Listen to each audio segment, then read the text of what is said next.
Hey, I'm Isaiah, and welcome to Big Shots.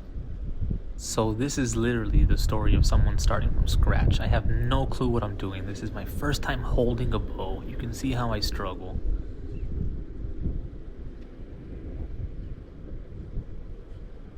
I definitely have a great crowd around me. This is my cousin's backyard who's letting me practice during work right before the season.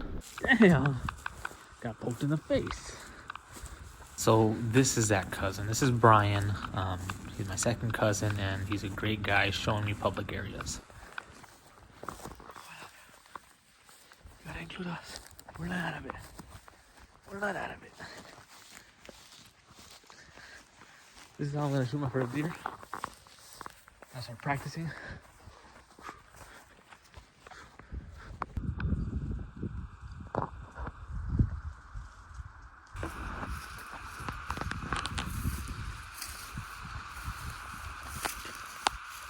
What did you learn? It's not a dang thing. Useless.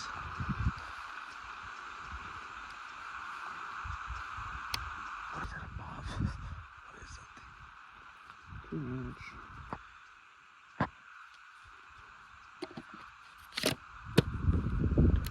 Most people should know Ace Jack by now. If not, you'll learn he's a character. Camera? It's on? I said we're good. No longer than, I don't know, 4 hours, and boom, we have Youngblood, our target deer, and it goes dry for a little bit, but we do know he's in the area. We do know he's living in this general area, and I don't know, it just worried me that we were only seeing 1 or 2 bucks, and it's already 2 weeks after cameras. There's something about seeing deer on camera that gives you confidence. I got approximately. Wait a second. 1, 2. Talk to me. 1, 2, 3, 4, 5, 6, 7, 8, 9, What was about the phone? 10. I got 10 deer in front of me right now. Okay. I got a 3x3 right here. Pull out the old spotting scope. It's funny, though. A lot of people think you can just sit in the spot and hope and pray that something comes by. Yeah, don't get me wrong. It can work. It can work. If it's hot. Ain't nothing rolling through. It's not even worth sitting there. But, a lot of people hunt different ways. This is my way of hunting. I like to go look for them. People just sit and wait. And just hope.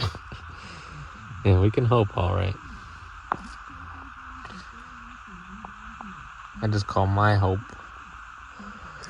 a $1,200 scope. How you doing? After a couple hours of AJ looking through those lenses as hard as you can over this public area, we find our first target buck, and it's a 3x3 who's surrounded by a couple does, and he's probably close to 3 miles out by foot. Call me crazy, but I told AJ we're moving. We make a move. We probably have 2.5 hours of daylight, and I have no idea what I'm in for. All I know is it's action time. So yes, this is my first time seeing this area, and this is your first time seeing this area.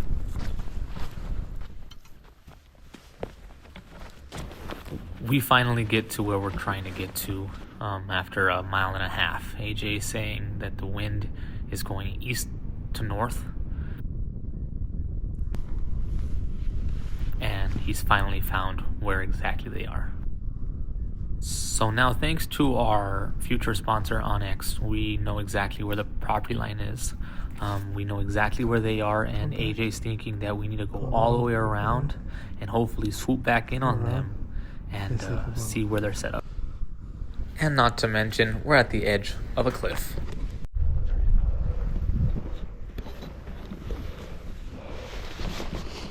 What's going on, guys?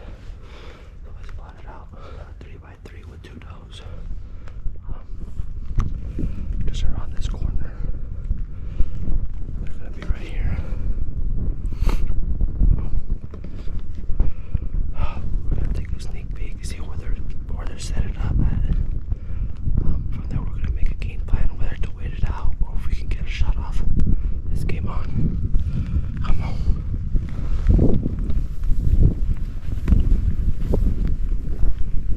So little did we know, one of the does had gotten up on the top right-hand side of this mountain, and as we are making our way around the corner here, being extra quiet, she ends up creeping around the same way.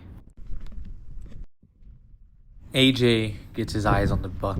He's a little taller than me, looks over the rock, knows the general area, and he tells me, hey, start marking points just in case this deer comes towards our area. You know how close we are, and you know what shot to take.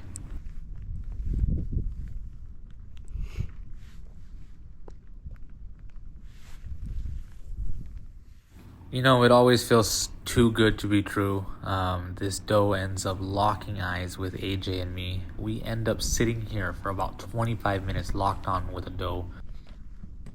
And he comes over to my shoulder and taps me and goes, hey, she's locking eyes. The buck gets up. We don't see him. We are in a standstill because we're just staring at a doe. And I promise you, we waited from here till sundown.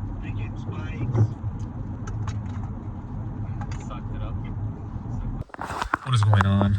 It is me and AJ back at it again. I'm here with the guide today. I look a little ridiculous with all this face paint on, but I'm a little white boy, so that's what we gotta do. Got a deer 100 yards from the truck. How far is it? Maybe a little farther than that? 200. Maybe 200. 250 max. I'm talking from the truck. I got bare eyes and I see rack. He's barely legal, just the way I like him. So we're gonna see if we get some footage of him really quick for you guys. We got the camera hookups. We got everything in sight. We got the $1 million spotting scope out there. Ace Jack over here is gonna see if it makes sense to even put a stock on him. It looks like he's in one of those areas that is just too tough to get to because it's so close without them spotting us first. We'll let you know what happens in about half an hour. And if it's go time, you're gonna see a video. We'll let you know.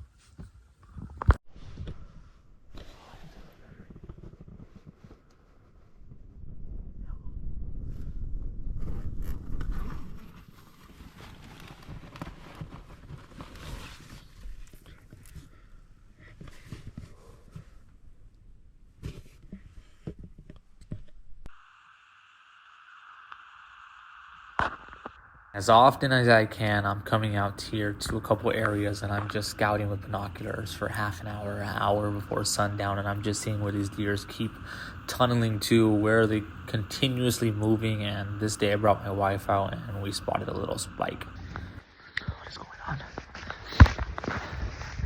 I'm back at it again. Got solo today. Got a sniper on the mountain. Got a big old scope on him. It's perfect weather right now, perfect wind. Let's see if I can get it.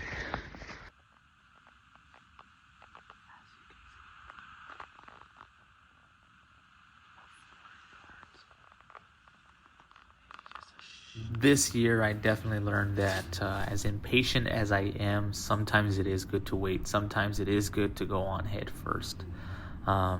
This is one of those mornings where I just don't know what to do in the fog, and I feel like I'm wasting time, and I feel like this mission, this time, it's fading, and if I'm not out here, I'm at work, and I'd rather be out here looking for some big old deer.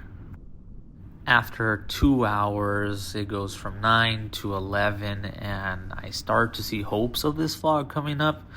But I'm out here by myself. I usually have till 1 p.m. and I am trying my best to just keep my head in the game.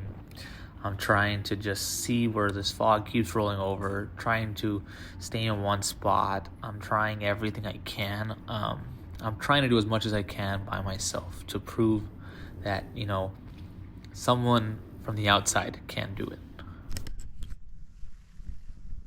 11 o'clock, I'm finally crossing my fingers. I found 4 doe sitting down, bedding in the area where I saw a big 4x4. I'm gonna sit here. I already made calls, I already made plans, talked to the wife, found a babysitter, and I'm gonna lock in, dress down, crawl as close as I can, and see what I'm actually looking at. And to my luck, no buck. I want to hear what you're thinking, AJ.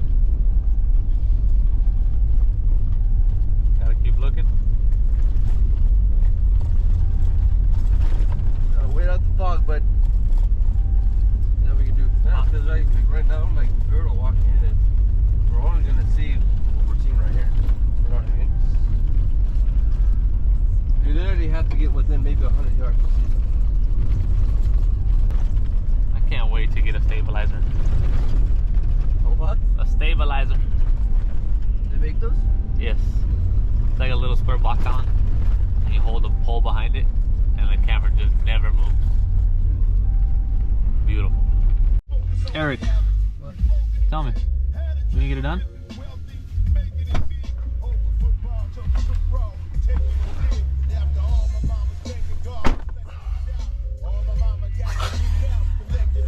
So, dude. I'm about to go put some miles in, baby. Stressful. What is going on? We are finally out of it. We get out of the truck, okay? Master said we can get out the truck now. So we're getting out the truck. We're gonna split up. We're gonna attack one deer. No one's doing this around here. They don't got the manpower. We got the manpower. We got the Kuyu on the head. We got the Killix on the back. We got the Sitka, man. We got the spotter, the scope, and the gun, man. I don't know what else we need. We're gonna be out there. What time? 12:43. 4 hours left. Exactly 4 hours. We got time. Catch you out there. We should be good. Let's do it. What? You did that.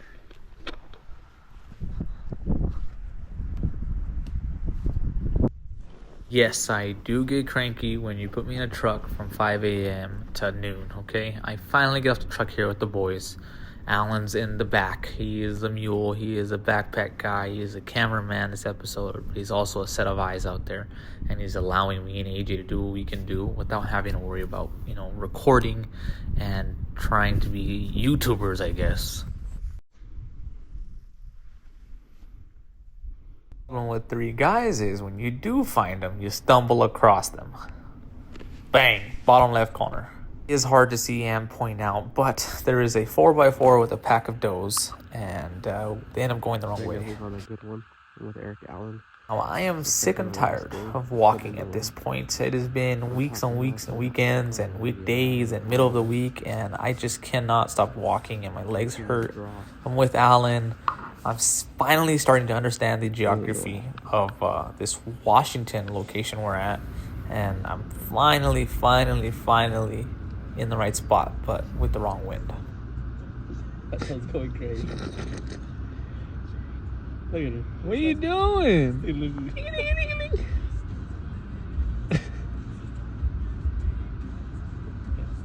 Don't stop. Let's get out in front first. Now's your chance. Seriously, punch it.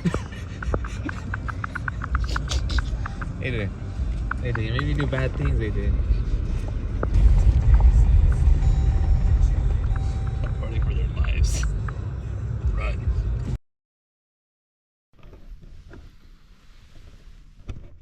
It comes down to the last day.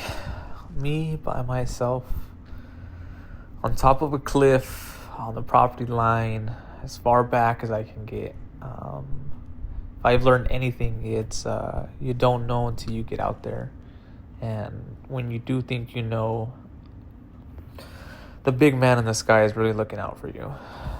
I have spent hundreds of hours looking at my phone, staring at the geography, looking at cuts, looking at trails online, looking at Onyx, and this last day I know where these big bucks are at, but they're just not walking in consistent patterns, and they're in run mode. They're in rut mode, they're in run mode, they're at the end of their season, and they're tired of seeing us walk on their land. And at the end of the day, I'm just another hunter hunting. And I'm trying to do what I can to provide for my family and to get as much as my adult life on camera to show my daughter. And I just pray that this next season is full of learning experiences, and hopefully I get to share with you guys. Please let me know what you'd like to see more of. I hope in the future I can get a better setup, find a stable location, and hopefully this next year we can knock down some deer. Thanks for watching. I appreciate your time. I hope you enjoyed the video. Please subscribe, please like, please comment, and thanks for watching, guys. Now, if I could, I'd like to take a second to thank AJ, thank Alan, thank Brian. Thanks for taking me out, spending time out there with me, spending your time, gas, hours. I appreciate it. Thanks. No, I didn't forget. Thanks to the wives, Evelyn, Sam. I appreciate you too. Thank you. Oh, I say, let the Holy Spirit guide your lives, then you won't be doing what your sinful nature craves. Galatians 5:16.